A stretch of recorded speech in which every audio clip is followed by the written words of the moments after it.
സമയം എത്രയെന്നറിയോ? ഇല്ല. 8 മണി കഴിഞ്ഞു. ഇല്ലാന്ന് എന്താലേ? ആഹാരമൊന്നും ആയില്ലേ? ആയി വരുന്നേ ഉള്ളൂ. ആയി വരുന്നുള്ളൂ. ഉപ്പുമാവ്. മനുഷ്യന് കഴിക്കാൻ കൊള്ളാവുന്ന ആഹാരമാണോ ഒടി കഴുതിയത്? ഈശ്വര, അപ്പൊ ഉപ്പുമാവ് മനുഷ്യന്മാര് കഴിക്കുന്ന സാധനമല്ല. ഞാൻ കഴിക്കാറുണ്ടല്ലോ. നിങ്ങൾ കഴിക്കാറില്ലേ? പക്ഷെ ഉപ്പുമാവ് ഫാൻസ് അസംബിൾ. വർഷയുടെ ഈ സ്റ്റേറ്റ്മെന്റ് നമുക്ക് പിൻവലിപ്പിക്കണം. ഉപ്പുമാവും പഴവും കൂട്ടി അടിക്കുന്ന ഒരു കമന്റ്. കൂടെ ബനാന ഫ്രൈ. ബനാന ഫ്രൈയാ? ഞാൻ ചെല്ലി ഉണ്ടാക്കാൻ കുഞ്ഞെ. ഈ സമയത്തെ സിസിലിയുടെ മൈൻഡ് വോയിസ് എന്തിട്ടാന്നറിയോ? ഉമ്രളാദേവി അങ്ങനെ ഇത് അറിഞ്ഞാണ്ടില്ല, ഡാഡി അങ്ങനെ ഇത് അറിഞ്ഞാണ്ടില്ല.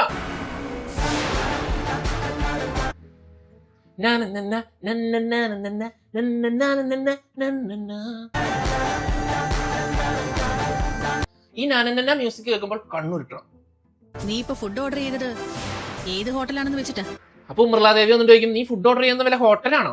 നിന്നെ ഇവിടെ എന്തിനാ കെട്ടിച്ചു കൊണ്ടെന്ന് അറിയോ? എനിക്കറിയില്ല, ഒന്ന് പറഞ്ഞുതരോ? രാവിലെ എഴുന്നേറ്റ് കുളിച്ച് പൂജാമുറിയിൽ കയറി പ്രാർത്ഥിക്കണം. അതിനാണെങ്കിൽ വല്ല പൂജാരിനെയോ ശാന്തിനെ അങ്ങനെ കൊണ്ടാ പോരെ. ഭർത്താവിന് കാപ്പി കൊടുത്ത് എഴുന്നേൽപ്പിക്കണം. എന്താ ഭക്കനാവ് തന്നെ നീക്കില്ലേ? ഓഫീസിൽ പോകുന്നത് വരെയുള്ള എല്ലാ ജോലികളും ചെയ്യണം. ഈ ഓഫീസിൽ പോകുന്നത് വരെ അണിയിച്ചൊരുക്കാൻ എന്താ കുഞ്ഞാവയാ? ഭർത്താവിനെ പരിചരിക്കില്ല നിന്റെ ജോലി. ഓ, പരിചരിക്കുന്നതൊക്കെ ഒരു ജോലിയാ. ഈ പറയുന്ന ആള് ഭക്കനാവിന് പുഞ്ചില് വില പോലും കൊടുക്കാറില്ല. വെജിറ്റബിൾ ബിരിയാണി ഉണ്ടാക്കണം. അതും പറഞ്ഞുകൊണ്ട് വർഷയ്ക്ക് ശിഷ്യയായിട്ട് പറഞ്ഞു, പോയി വെജ് ബിരിയാണി ഉണ്ടാക്കി രാവിലെ. ഹലോ അമ്മേ. ബിരിയാണി ഉണ്ടാക്കാൻ വിളിച്ചു ചോദിക്കുന്ന ആരാന്നറിയോ? നമ്മുടെ മായാവതി ചേച്ചീനെ.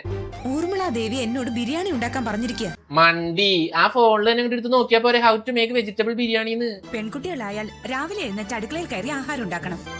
നിന്റെ പേരിൽ എനിക്ക് അഭിമാനിക്കാമല്ലോ. ഓ, ആഹാരം ഉണ്ടാക്കിയ അഭിമാനം തന്നെ. പോയി വിളമ്പ്.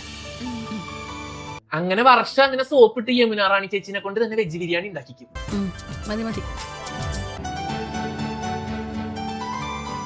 എന്നിട്ട് അത് വിളമ്പിയിട്ട് വർഷം അവിടെ കഴിക്കാനിരിക്കും. അപ്പൊ ഉമ്രാളദേവിയുടെ ഉള്ളിലെ മറ്റേ സൈക്കോ ഉണരും.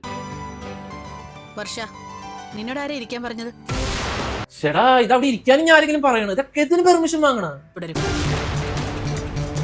വർഷയുടെ ഉള്ളില് പള്ളക്ക് ഞാൻ സൈനൈഡ് കലക്കി ഒരു ബിരിയാണി കൂടെ തരുന്നുണ്ട്. എന്താ ഇത്? Black tea. ഇത് വലിയ ശല്യായില്ല. ആഹാരത്തിന് ശേഷം അവൻ അത് കഴിക്കാറില്ല. എനിക്ക് അറിയാൻ പാടില്ലാത്തോണ്ട് ചോദിക്കുക. ബിരിയാണി ഉണ്ടാക്കുന്നതിന് മുമ്പ് ചായ ഉണ്ടാക്കാൻ പോയതാ. എന്നിട്ട് ഇപ്പോഴാണോ ചായ കൊണ്ടുവരുന്നതിന്റെ അമൃത? ഇതൊക്കെ എന്നോട് ചോദിക്കണം. ഞാൻ പറയുന്നത് പോലെ ചെയ്യണം. ഈ അർജുന്റെ എന്ത് കാര്യം ചോദിക്കണെങ്കിൽ ഉമ്രളാദേവി പറയണം, അല്ലാണ്ട് ആർക്കും അറിയില്ലാന്നേ. തുറന്നു നോക്ക്. അടുത്ത ദിവസം അമൃതയ്ക്ക് ഉമ്രളാദേവി ഒരു ഡയമണ്ട് നെസ്ക്ലേറ്റ് വാങ്ങി കൊടുക്കും. എന്നിട്ട് പറയും, പള്ളിപ്പറമ്പിൽ 100 രൂപയുള്ളൂ. അങ്ങനെ പറയില്ല, ഇത് ഭയങ്കര പൈസയുടെ നെസ്ക്ലേറ്റ് ആണെന്ന് അറിയും.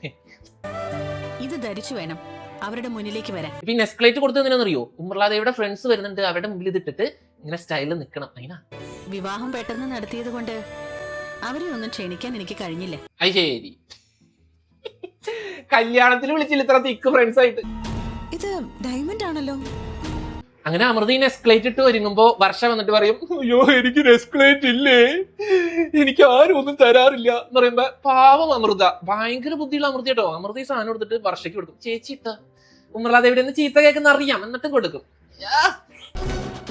ഇത് വർഷേച്ചി കിട്ടോ. ഇത്രയും നല്ല മനസ്സുള്ള അമൃതേനെ ഉണ്ടല്ലോ, എനിക്ക് രൂപക്കൂട്ടിലെടുത്ത് വെക്കാൻ തോന്നുന്നു. ഏതായാലും ആ പരസ്യത്തെക്കാളും സുന്ദരിയായിരിക്കും എന്റെ മരുമകൾ. അങ്ങനെ ഉമ്രളാദേവിയുടെ കൂട്ടുകാർ വരും. കൂട്ടുകാർ വന്നു കഴിയുമ്പോ നെസ്ക്ലേറ്റ് ഇടാതെ അമൃതയും നെസ്ക്ലേറ്റ് ഇട്ട് വർഷയും സ്റ്റെപ്പ് ഇറങ്ങി വരും. ആഭരണം സെലക്ട് ചെയ്യുന്നതിൽ ഊർമിളയുടെ ടാലന്റ് ഒന്ന് വേറെ തന്നെയാ. ഉമ്രളാദേവി ഇങ്ങനെ തിരിഞ്ഞുക, എന്റെ പരിപാടിയെ പറ്റിയാണ് ഈ പറയുന്നത്. ഓ, ഞാൻ ഇന്ന് വിളകാൻ കൊള്ളും. കൂട്ടുകാരികൾ നൈസായിട്ട് ഉമ്രളാദേവിനെ പൊക്കി അടിക്കാം. ഉമ്രളാദേവി മരുമോൾക്ക് ഒരു ആഭരണം പോലും വാങ്ങിക്കൊടുക്കാത്തത്. ഉമ്രളഞ്ഞെട്ടി.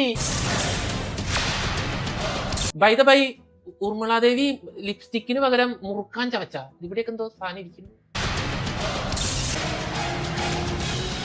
തീർന്നു അമൃത, നീ തീർന്നു. അനുജന്റെ ഭാര്യക്ക് ഇത്രയും ആഭരണം ഉള്ളപ്പോ മൂത്തയാളിന്റെ ഭാര്യക്ക് അതിലും കൂടുതൽ വേണ്ടതല്ലേ? പിന്നെ ഉമ്രളാദേവിയുടെ ഫ്രണ്ട്സ് എന്ന് പറഞ്ഞു കഴിഞ്ഞാൽ ഭയങ്കര നല്ല ഫ്രണ്ട്സാ. എരുതിയിൽ എണ്ണ ഒരിക്കുന്ന ഫ്രണ്ട്സ്. ഊർമിളയുടെ സ്റ്റാറ്റസ് മരുമോളിലൂടെയല്ലേ എല്ലാവരും അറിയേണ്ടത്. നല്ല അസൂയുണ്ടല്ലേ? സ്വർണം തൂക്കി നോക്കിയാണോ നിങ്ങളൊക്കെ മനുഷ്യന്റെ വില നിശ്ചയിക്കുന്നത്? ഈ കൂട്ടത്തിൽ ബുദ്ധിയുള്ള ഒരാളെ കണ്ടു. ഊർമിള, ഞങ്ങൾ ഇറങ്ങുന്നു.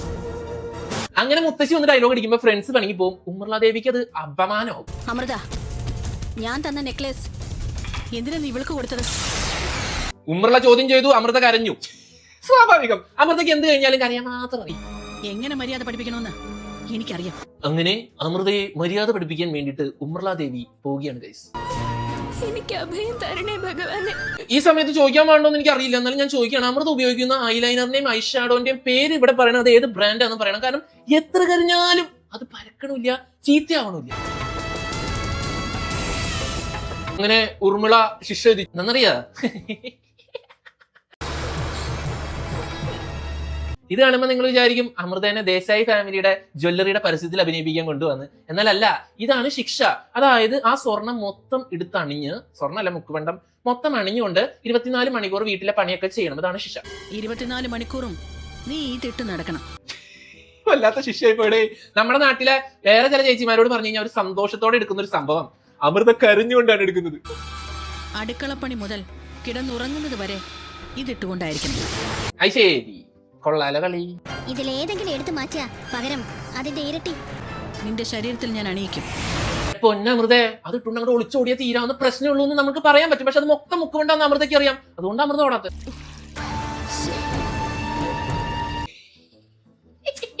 സ്വർണ്ണം ഇട്ടുണ്ട് അമൃത അടുക്കളയിൽ നിന്ന് പാത്രം കഴുകണം. Director be like, Amrita soap വെള്ളം ആവല്ലേ വളയമേ, കളറ് പോവും. ഒരു ചെറിയ തെറ്റ് ചെയ്തതിന് ഇത്രയും വലിയ പണിഷ്മെന്റ്. നമ്മുടെ ബിഗ് ബോസിൽ കൊടുക്കുന്ന ടാസ്ക് പോലെ തന്നെ ഉണ്ട്. ഞാൻ കാരണം ചേച്ചിക്ക് വഴക്ക് കിട്ടിയല്ലേ? സോറി ചേച്ചി. ഈ അമൃതേന്റെ അടുത്ത് തോട്ടിലെറിഞ്ഞാലോ? വർഷേനോട് സോറി പറഞ്ഞാണ്. അവളാണ് മാല വാങ്ങിപ്പിച്ചത്. അവളോട് സോറി ചേച്ചി, ചേച്ചിക്ക് വിഷമായി സോറി. ഭൂരി പിന്നെ പൂരി അല്ലടേ. 2 മണിക്കൂറിനുള്ളിൽ ചെയ്തു തീർക്കണം. ഇല്ലെങ്കിൽ ഇനിയും മാലയിടും. ഓഹോ, കൊള്ളാല കളി. അടുത്തത് പോട്ടെ. ഞാൻ ഇതൊക്കെ ചെയ്തോളാം. ഒരു വേസ്റ്റും ഇല്ലാതെ അവിടെ വെറുതെ ഇരിക്കുന്ന പ്ലേറ്റ് വെറുതെ എടുത്ത് കഴുകി വെള്ളം പാഴാക്കുന്നത് എന്തിനാന്ന് എനിക്ക് മനസ്സിലാവുന്നില്ല. നിങ്ങൾക്ക് മനസ്സിലാവുന്നുണ്ടോ? ചെളിയുള്ള പാത്രമാണെങ്കിൽ സോപ്പിട്ട് കഴുകണ്ടേ? ഓ, സോപ്പിട്ട കളർ പോവും. ബ്രില്യന്റ്. ഞാൻ തന്നെയാട്ടാ. ബജി കഴിക്കാൻ കൊതിയാവുക. എനിക്ക് ഉണ്ടാക്കി തരൂ. ഞാൻ ഉണ്ടാക്കി തരാം.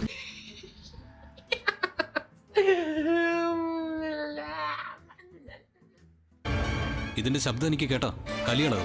അത് ശരി. എടാ, നിനക്ക് എന്താടാ ഈ അമൃതേനോട് ഇത്ര ദേഷ്യം? തങ്കക്കുടം പോലത്തെ ആ പൊന്നു മോളെ നോക്കിയിട്ട് നീ എന്തൊക്കെയാണാ പറയുന്നത്? അന്ന് കാറിന് ക്രോസ് വന്നു കഴിഞ്ഞപ്പോ എന്തായിരുന്നു അവന്റെ ഒലിപ്പീര്? ഇപ്പൊ കലിപ്പ്. ഇതൊക്കെ അയച്ചു മാറ്റാം. അപ്പൊ അമ്മ പറഞ്ഞു ആഭരണം ഇട്ടുകൊണ്ടിരിക്കാൻ. അർജുൻ പറഞ്ഞു ആഭരണം മൂരി വെക്കി, അല്ലെങ്കിൽ അവന് ആ സൗണ്ട് കേട്ട് കഴിഞ്ഞാൽ അവന് ഡിസ്റ്റർബൻസ് ആവുന്നു. അവന് ഇവിടെ കാണുന്നത് തന്നെ ഡിസ്റ്റർബൻസാ. അപ്പോഴാണ് അതിന്റെ സൗണ്ട്. അല്ലെങ്കിൽ പോയി ഏതെങ്കിലും ക്ഷേത്രത്തിൽ പ്രതിഷ്ഠയിരിക്കും. അപ്പൊ ഉമ്മർല ദേവി പറയണ കേൾക്കണോ, ബക്കനാവ് പറയണ കേൾക്കണോ എന്നുള്ള ധർമ്മസങ്കടത്തിൽ അമൃത ഇങ്ങനെ കരയും. എന്ത് ചെയ്യും നമ്മുടെ പാവ അമൃത കൊച്ച്? നിങ്ങളൊന്ന് ആലോചിച്ചു നോക്ക്, എന്ത് ചെയ്യും അത്? ഒരു പാവ.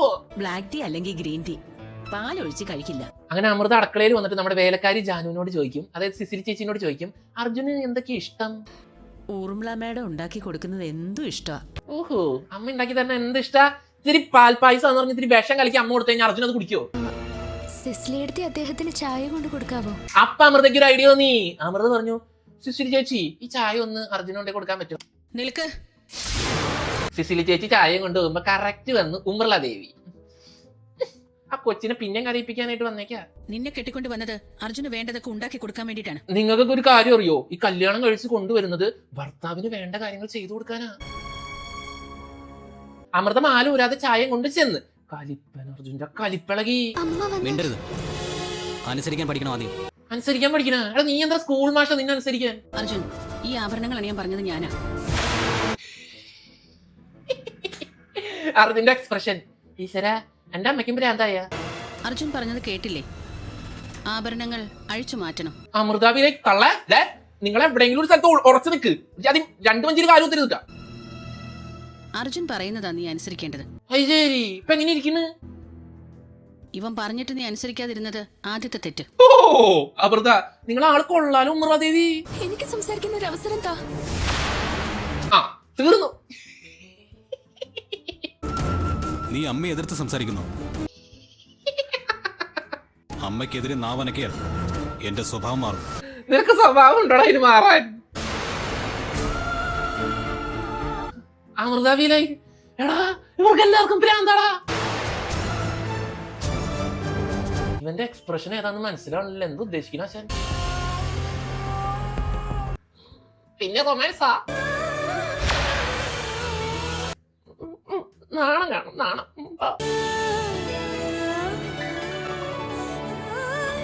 അർജുന ഒരു പ്രത്യേകതര സൈക്കോ ആണ്. അമ്മയുടെ മുമ്പിൽ അമ്പി, ശീതളുടെ മുമ്പിൽ റെമോ, അമൃതയുടെ അടുത്ത് അന്യ. ഇക്കളിയാ ഓ ഇത് വെച്ചോ. ശരി. അത് കഴിയുമ്പോ നമ്മുടെ ഇളയച്ചൻ ഒരു പൊതിയിൽ ചക്കപ്പഴം കൊണ്ടുവരും. അച്ഛൻ ഇവരെ പണിയൊന്നുമില്ലേ? ചാക്കപ്പഴം കെട്ടി വന്നിരിക്കുന്നു. നാണക്കേട്. അമൃതയ്ക്ക് കഴിക്കാൻ ചക്കപ്പഴം കൊണ്ടുവന്ന ഇളയച്ചനെ വർഷ ചീത്ത പറയും. ഈ വീടിന്റെ സ്റ്റാറ്റസ് എന്താ നോക്കാഞ്ഞത്? ചക്കപ്പഴത്തിനൊരു സ്റ്റാറ്റസ് ഇല്ലാന്ന്. അതെ, ചക്കപ്പഴം ഫാൻസ് ആക്കണ്ടാ. മുണ്ട് കൊടുത്ത് വന്നിരിക്കുന്നു. നല്ല ഡ്രസ് ഇട്ട് വന്നൂടെ അച്ഛൻ? മുണ്ട് മോശം ഡ്രസ്സാണെന്ന് പറഞ്ഞിട്ട് അവള് ഇട്ടടച്ചിരുതാറോക്ക്. എന്നെ ആക്ഷേപിക്കാനായി ഇങ്ങോട്ട് വരരുത്. അതിനെന്തിനാ അച്ഛൻ എന്റെ പൊന്നു വർഷേ? ഉമ്മറില ഡെയിലി ചെയ്യണ്ടല്ലോ. ഇന്ന് തന്നെ വേണം. നേരം വെളുക്കുന്നതിന് മുമ്പ് ഇതിന്റെ റെക്ടിഫൈഡ് കോപ്പി എനിക്ക് വേണം. എന്റെ പൊന്നു അർജുനെ, നീ പുല്ല് തിന്നുന്നില്ല. തിന്നുന്നവരെ കൊണ്ട് എന്തിനാടാ തീറ്റിക്കാണ്ടിരിക്കുന്നത്? നിനക്കത് ചെയ്യാൻ സമയമില്ലെന്നുണ്ടോ? എങ്കിൽ ഞാൻ ചെയ്തോളാം. ഫയല് കറക്റ്റ് ചെയ്യാൻ പാതിരാത്രി 10 മണി ആയിപ്പോഴാണ് അവന് ഫയല് കറക്റ്റ് ചെയ്യാൻ ഓർമ്മ വന്നത്.